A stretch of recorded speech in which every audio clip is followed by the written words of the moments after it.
بسم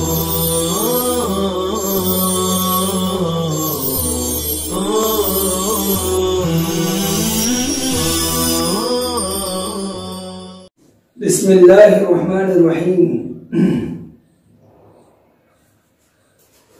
معطل کا قاعدہ نمبر 9۔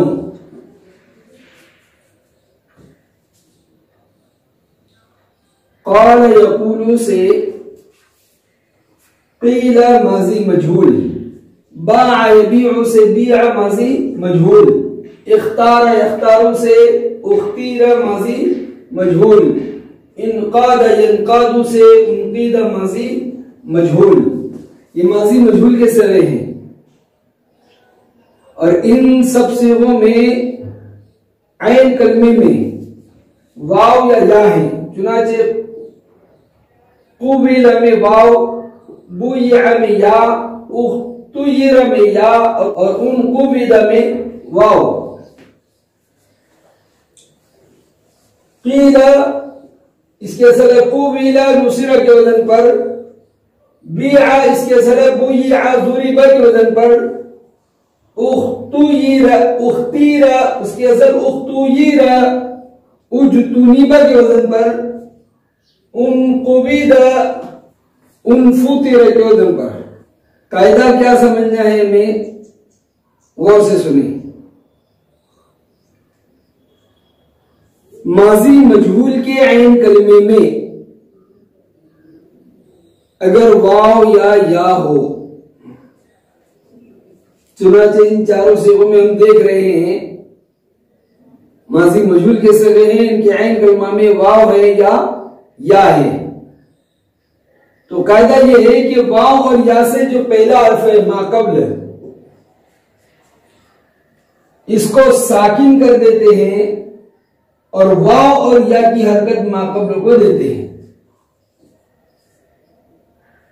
چنانچہ قبیلہ میں واو کو ساکن کر دیا اور واو کا کسرہ کاف کو دے دیا، بویع میں با کو ساکن کر دیا اور یا کا کسرہ با کو دے دیا، اختیر میں یا کا ما قبل تا اس کو ساکن کر دیا اور یا کا کسرہ تا کو دے دیا، انقبض میں قاف کو ساکن کر دیا یعنی واو کے ما قبل کو اور واو کا کسرہ قاف کو دے دیا۔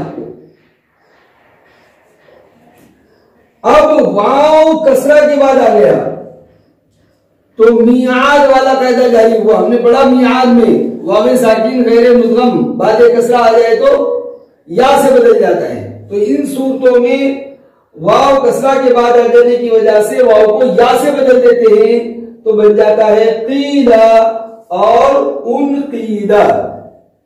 یا میں بدلنے کی ضرورت نہیں، اس لیے کہ یا تو کسرہ ہی وہ چاہتا ہے، تو یہ بن گیا قیل بیع اختیر انقید۔ ایک بات تو یہ ہوئی، اس میں ایک بات اور جائز ہے، وہ کیا کہ واو اور یا کے ما قبل کی حرکت کو باقی رکھیں اور واو اور یا کو ساکن کر دیں۔ جیسے یہاں دیکھیے قاف کا ضمہ باقی رکھا، واو کو ساکن کر دیا، با کا ضمہ باقی رکھا، یا کو ساکن کر دیا، تا کا ضمہ باقی رکھا، یا کو ساکن کر دیا، قاف کا ضمہ باقی رکھا اور واو کو ساکن کر دیا۔ اس صورت میں کیا ہوگا کہ یا ضمہ کے بعد آ گیا، یعنی موسن والا قاعدہ، یا ساکن غیر مدغم والے ضمہ ہو تو اس کو واو سے بدل دیتے ہیں، تو اس صورت میں یا کو واو سے بدل دیں گے تو بنے گا بوعا اور اختورا، تو اس صورت میں کیا بن گیا قولا بوعا اختورا اور انقودا۔ تیسری صورت اس میں اور ہے، وہ کیا؟ تیسری صورت یہ ہے کہ یہ جو صیغے ہیں جن میں واو کو یا سے بدلنا اور یا کو واو سے بدلنا جائز ہے، ان میں ایک صورت یہ بھی صحیح ہے کہ کسرے کے ساتھ ضمے کا اشمام کیا جائے۔ کیا مطلب؟ کہ قیلا اور بیع کے ضمے، قیلا اور بیع کے کسرے کو اس طرح ادا کریں کہ اس میں ضمے کی بو آئے۔ اور ضمہ کیسے ادا ہوتا ہے بھائی؟ ضمہ ادا کرنے میں دونوں ہونٹ گول کرنے ہوتے ہیں، با پیش بو، قاف پیش قو۔ تو قیلا اور بیع کے کسرے کو اس طرح ادا کریں کہ اس میں ضمے کی بو آئے، اس کو کہتے ہیں کسرے کے ساتھ ضمے کا اشمام۔ چنانچہ اس کو اس طرح ادا کریں گے، قیل بیع قیل بیع۔ لیکن اس قاعدے کے لیے ایک شرط ہے۔ اس قاعدے کے لیے شرط کیا ہے؟ کہ اس مجہول کے معروف کے صیغے میں تعلیل ہوئی ہو۔ چنانچہ قیل کے معروف میں بھی تعلیل ہوئی، قال قولا تھا، واو کو الف سے بدلا، باع بیع تھا، یا کو الف سے بدلا، معروف میں تعلیل ہوئی۔ کیا مطلب؟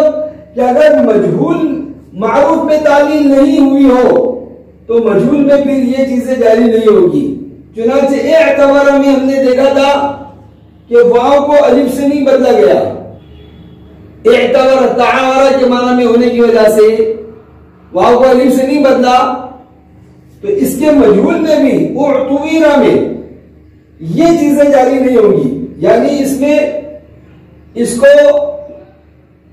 یہ انقیلا کی طرح نہیں بنائیں گے، ایسے ہی اشمام بھی نہیں کریں گے، یعنی واو کو یا سے بھی نہیں بدلیں گے اور اس میں اشمام بھی نہیں ہوگا۔ اس قاعدے کو جاری کرنے کے لیے شرط یہ ہے کہ فعل میں اس کے تعلیل بھی ہو۔ یہ تو ہوا واحد مذکر غائب کا صیغہ۔ جمع مؤنث غائب کے صیغے میں اور اس کے آخر تک کے صیغوں میں دو ساکن جمع ہو جاتے ہیں۔ چنانچہ قبلتو، یہاں واو کے بعد لام ساکن ہے، بویعتو یہاں عین ساکن ہے، خوفتو یہاں فا ساکن ہے۔ تو جمع مؤنث غائب کے صیغوں سے لے کر آخر تک کے صیغوں میں دو ساکن جمع ہونے کی وجہ سے واو اور یا گر جاتے ہیں۔ چنانچہ دیکھ رہے ہم قبلتو سے واو کو یا سے بدلا، قیلتو ہوا، دو ساکن جمع ہو گئے، یا کو گرا جائے تو قلتو ہوا۔ یہاں یا گر گئی بیعتو ہوا، یہاں یا گر گئی خفتو ہوا۔ تو جب ماضی مجہول کے جمع مؤنث غائب سے کے صیغے سے لے کر آخر تک کے صیغوں میں دو ساکن کی جمع ہونے کی وجہ سے واو اور یا گر جائے تو اس صورت میں واوی مفتوح العین کو ضمہ دیتے ہیں۔ چنانچہ اس کا معروف قولا واوی مفتوح العین تھا، تو اس کو اس واو کو یا کی شکل میں ہو کر گرنے کے بعد اجتماعی ساکنین کی وجہ سے اس واو کی گرنے کے بعد فا گرنے کو ضمہ دے دیا، قلتو۔ اور اگر یائی ہو تو کسرہ ہی رہے گا، اسی طرح واوی مکسور رہنا تو کسرہ رہے گا۔ چنانچہ دیکھیں گے ہم بیعتو میں یا گری، یہ یائی ہے اس لیے یہاں کسرہ ہے، یہاں مطلب کچھ کرنے کی ضرورت نہیں پڑی، یا گر گئی بیعتو بن گیا۔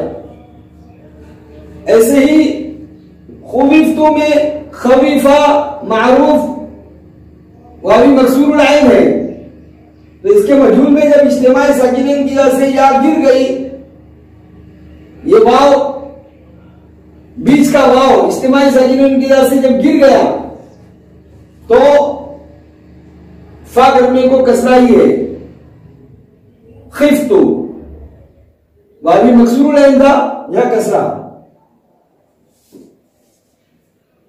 ایک بات یہ ہم دیکھیں گے کہ یہاں واوی مفتوح العین اور واوی مکسور العین کہا، مضموم العین نہیں کہا. تو شاید اس کی وجہ یہ ہو سکتی ہے کہ مضموم العین باب کرومہ لازم ہوتا ہے، متعدی نہیں ہوتا، اس لیے اس کا مجرور نہیں آتا، اس لیے اس کو یہاں بیان نہیں کیا. آخری بات، باب استفعال میں استخیر استفعل استنصر کی وزن پر استخیر تھا. یہاں کون سا قاعدہ جاری ہوا؟ 8واں قاعدہ جاری ہوا.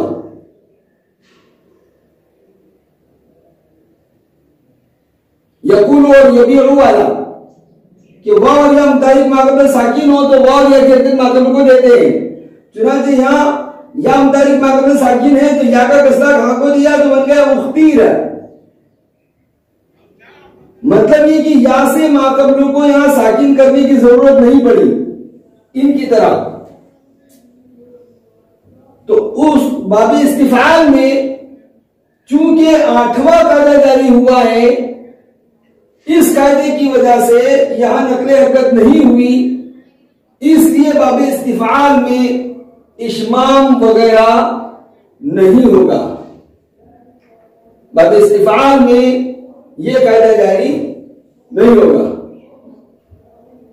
باب استفعال کے ماضی مجہول میں چونکہ نقل حرکت 8ویں قاعدے سے ہوئی ہے، اس قاعدے سے نہیں ہوئی ہے، اس لیے یہاں اشمام وغیرہ نہیں کریں گے. وصلی اللہ تعالی علی خیر خلقہ محمد وآلہ واصحابہ اجمعین.